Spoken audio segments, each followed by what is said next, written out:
Assalamu alaikum. A very good morning to all of you. How are you all? Hopefully all of you are doing great. I'm Abar Tamun. Today in this class we'll discuss about self presentation. How we can make a good presentation we will see in this today's class. So let's get started. একটি self প্রেজেন্টেশনের 7টি অংশ থাকে। At first you have to mention greetings. Greetings এর মানে হচ্ছে অভিভাষণ, অভিনন্দন।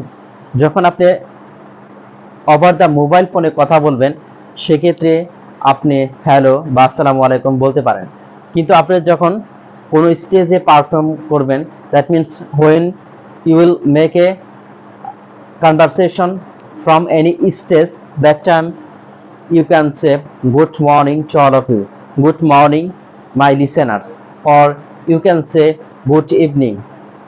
That's all.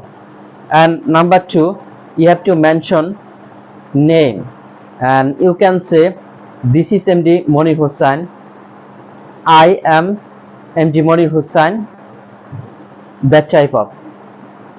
Number 3, place of living, অর্থাৎ আপনি কোথায় বসবাস করেন।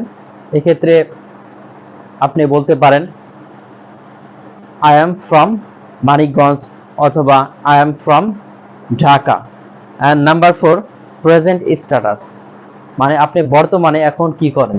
সেক্ষেত্রে আপনি বলতে পারেন now I am a student, অথবা আপনি যদি বিজনেসম্যান হয়ে থাকেন সেক্ষেত্রে আপনি বলবেন now I am a businessman, অর্থাৎ আপনার কারেন্ট সিচুয়েশন, আপনার প্রফেশন এখানে উল্লেখ করবেন।